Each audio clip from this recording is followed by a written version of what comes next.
Maligayang pagbabalik mga kasolid, naloko na. Booking manager ni Casimiro gustong sulutin manager ni Alas na si Egis Climas at Jose de la Cruz nagalit.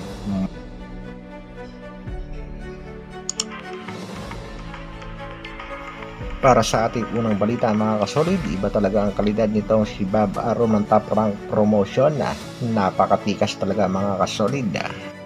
Bukod sa pagiging wise at matalino ay napaka-influensya pa dahil ang kanyang request talagang pinagbibigyan tulad na lang ng request niya sa WBO na gawing super champion itong kanyang alagang si Tio Pimo Lopez. Ang request sa WBO granted, wala nang isip-isip mga kasolid. Top rank petition to make Tio Pimo Lopez a WBO Super Champion has been successful. Sa kasalukuyan nga ay Super Champion na ito si Tio Pimo Lopez at pag umakyat nga na dibisyon ay kagad lalaban sa kampiyon. Ganon din ang ginawa nitong si Bob Arum sa kanyang alagang si Naoya Inoue. Samantala, isa sa mga pambato nating boksingero ay itong si Cuadro Alas Janel Casimiro at sa katunayan nga ay pang-apat siya sa world ranking ng BoxRec pero tila walang lakas at hindi maamor sa sanctioning bodies. Tinanggal nga ng IBF sa ranking ng ating pangbato na dati ay pang-15. Hindi nga siya nakatikim ng ranking sa WBA at sa kasalukuyan ay inilaglag din siya ng WBC. Ang dating pang-6 na ranking ay napunta na nga sa pang-number 7 ng ating pambato.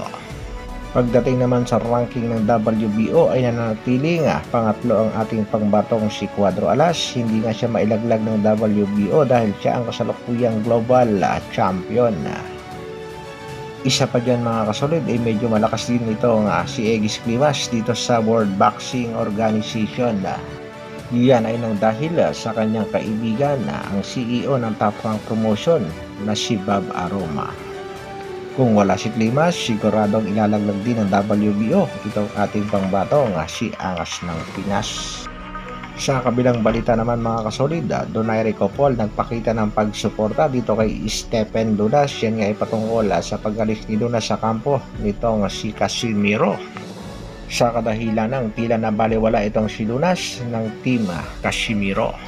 Rachel Donaire may matindi nga pasabog at information. Yan nga ay patungkol dito sa manager ng ating pangbatong si Alas na si Egis Climas at Mr. Jose de la Cruz. Isa nga daw sa mga nasa kampo sa kasalukuyan itong ating pangbatong si General Casimiro ay gustong sulutin ang pagiging manager kay Cuadro Alas. Ang tanong, may kinalaman kaya ang ating pangbatong si Alas sa taong gustong maging manager? At kung sakaling may alam si Alas, delikado ang kanyang karera dahil maaari siyang pag-initan ng malalakas na promoter at muli siyang ma-endorso tulad ng ginawa nitong si MP President Sean Gibbons. Ayon nga dito kay Rachel Donaire ay nakausap na ng personal itong manager ni Alas na si Mr. Jose de la Cruz at dito nga ay napag-usapan ang tungkol sa isang tao na nasa kampo nito team Casimiro na gustong sulutin sa pagiging manager at kinausap nga daw ang Treasure Boxing Promotion. Nadismaya nga at nagalit itong si Mr. Egis Climas maging ito si Mr. Jose de la Cruz dahil nga dito sa taong gustong ahasin ang kanilang posisyon bilang manager ng ating pangbatong si Janel Casimiro. Hindi nga magandang balita ito para sa ating pangbatong si Janel Casimiro.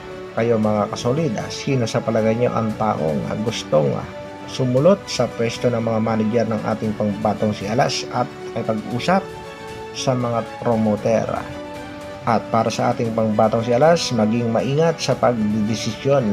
Good luck sa nalalapit mong laban. Sana ay makuha mo ang panalo. Hanggang dito na lang muna mga kasolid. Isang like naman dyan at sa mga bagong mapapadaan sa aking munting channel, pa-subscribe naman. Maraming salamat sa patuloy na pagsuporta at panonood. Mabuhay, Dr. Alvin Vlogs, bro.